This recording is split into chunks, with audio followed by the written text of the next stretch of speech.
estamos? Gente, hoje temos um papo super agradável e vocês viram que agora temos diferença, né? Temos agora um membro da equipe. Então, falo hoje com o Dr. Rodrigo Babadopoulos. Ele é presidente da Sociedade Brasileira de Cirurgia Bariátrica, capítulo Ceará, tá? E aí a gente hoje começa, né, com essa interação, esse papo legal, e a gente saber direitinho, pelo menos algumas questões aqui que envolvem essa questão da inserção, da fonoaudiologia e o que a gente vê dentro da equipe. Então, doutor Rodrigo, pergunto para você, qual é a importância que você vê, né, do fonoaudiólogo inserido numa equipe de cirurgia bariátrica? A obesidade, ela não é uma, eu costumo dizer isso sempre aos pacientes, ela não é de princípio uma doença cirúrgica. Você resolve com a operação, diferentemente de outras doenças, que a cirurgia, uma vez realizada, o paciente fica bom daquela doença e nunca mais volta a tê-la. Então, na obesidade, a gente entrega ao paciente uma ferramenta. Na cirurgia é uma potente ferramenta, uma ferramenta que transforma muitas vezes a vida da pessoa para melhor. Mas para que ela tenha sucesso, ela precisa aprender a usar essa ferramenta. Diversos profissionais atuam nesse aprendizado. Não adianta nada eu receber um instrumento e não saber utilizá-lo.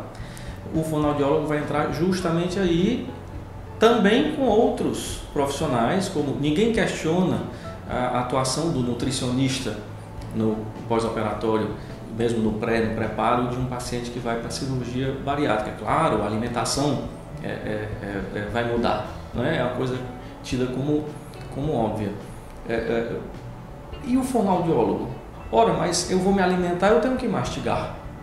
Antes do fonoaudiólogo, eu diria, poucas equipes talvez incluam hoje o dentista, mas se eu não tiver uma boa dentição, eu também não vou poder mastigar. Então, onde é que entra o fonoaudiólogo? Entra exatamente no trabalho da motricidade oral.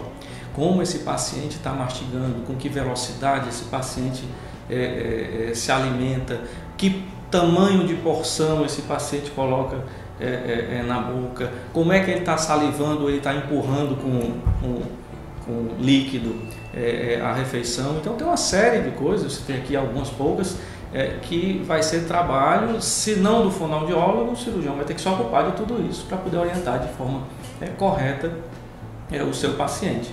Muito melhor você ter uma pessoa especialista nessa área para ajudar os pacientes no pós-operatório, bem como os outros profissionais, que a gente tem de forma mais clara a participação dele na equipe. E na visão do paciente, quando você indica dentro da sua consulta, que você fala sobre a equipe, quando você diz, você vai para o fonoaudiólogo, você é indicado aí para um fonoaudiólogo, qual é a aceitação pela visão do paciente?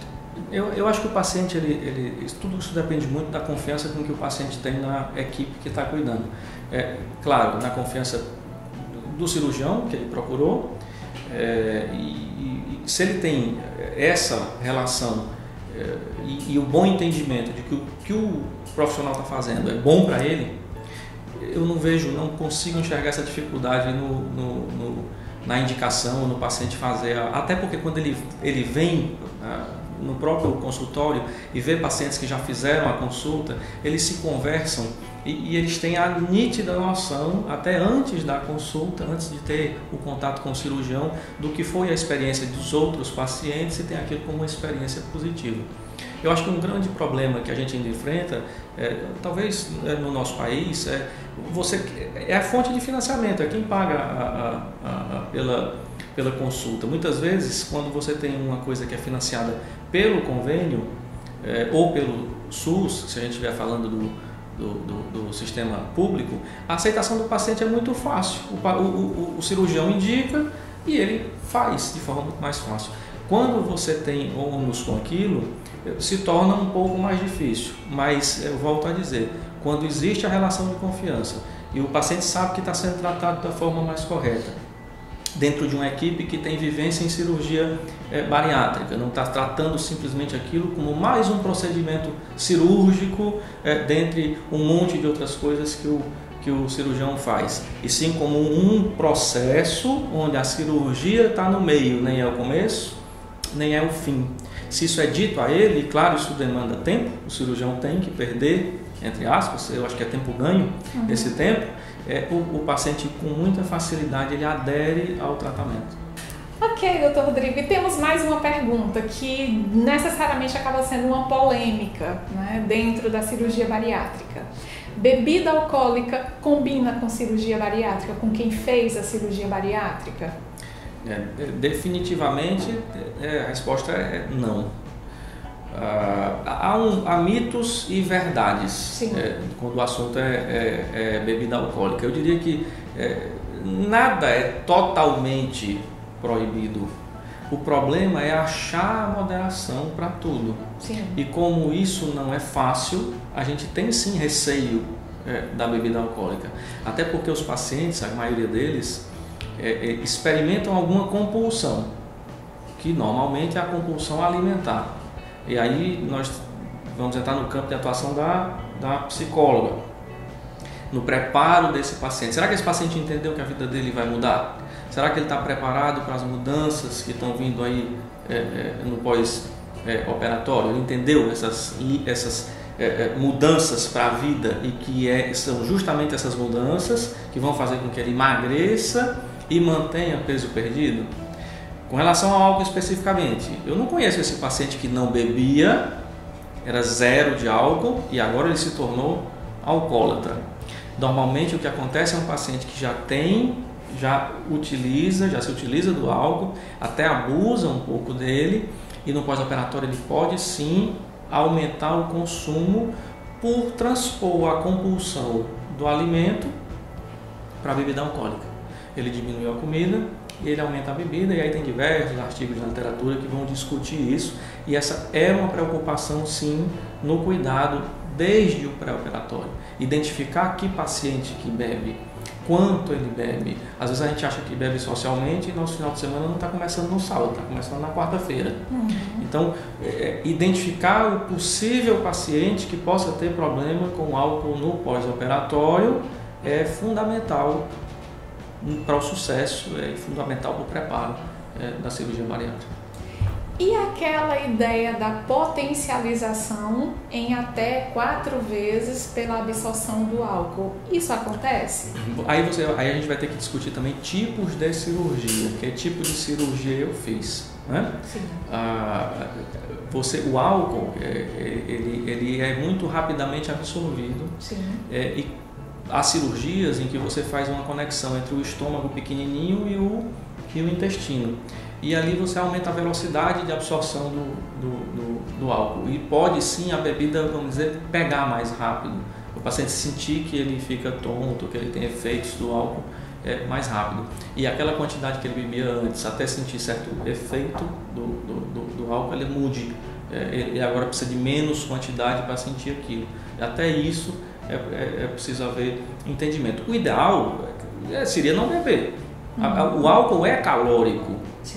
O álcool é responsável por parte do reganho de peso, parte importante do reganho de peso, da recidiva da obesidade no pós-operatório. Até porque normalmente não só se bebe e se come. Então há sim de se ter cuidado com essa relação com a bebida alcoólica no pós-operatório. E mais uma pergunta. O estômago dilata ou não dilata? Outra dúvida bem frequente. É claro que pode acontecer, mas o que de fato a gente observa no acompanhamento dos pacientes, um paciente que apresenta recidiva da obesidade anos depois da cirurgia, começa a voltar a engordar e até engorda de maneira importante. A doença, a obesidade, não está curada por conta de uma cirurgia. O paciente continua tendo componente genético, o paciente continua tendo componente metabólico, o paciente continua sendo emocionalmente quem ele é, ou ele vem trabalhando tudo isso ao longo do tempo, ou as coisas podem voltar a ser como eram antes. Apenas ele tem uma ferramenta que está ali adormecida, ele não vem usando como talvez deveria. A primeira impressão que eles têm, o meu estômago aumentou de volume, eu estou conseguindo comer mais. Aí você começa a entrar com ele no assunto de como ele está comendo, que tipo de alimento ele está comendo. Às vezes ele está dando preferência a alimentos que são mais líquidos ou pastosos, e aí claro, o volume desses alimentos consegue ser maior. Se ele vem para um alimento que é um pouco mais sólido, ele tem que mastigar de forma mais adequada, ele vai ter volumes menores e visualizar, aí sim a ferramenta funcionando. Ela está lá ainda e não houve dilatação. Quando a gente faz exames no pós-operatório, a gente observa que o estômago não está maior do que esteve, as anastomoses, a anastomose do estômago com o intestino não está tão maior ou nem está maior do que já esteve, e apenas a gente tem que readequar, trazer de volta o paciente aos cuidados da equipe interdisciplinar.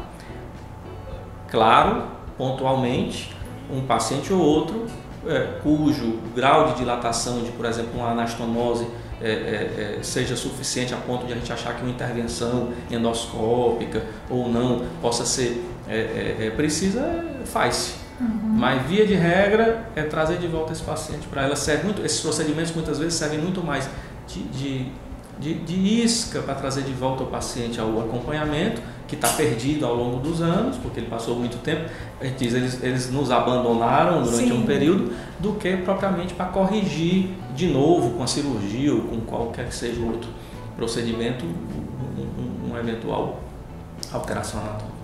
Ok, obrigada. Esperamos ter desmistificado algumas dúvidas aí com relação à visão mesmo do cirurgião nessa introdução do fonoaudiólogo na equipe.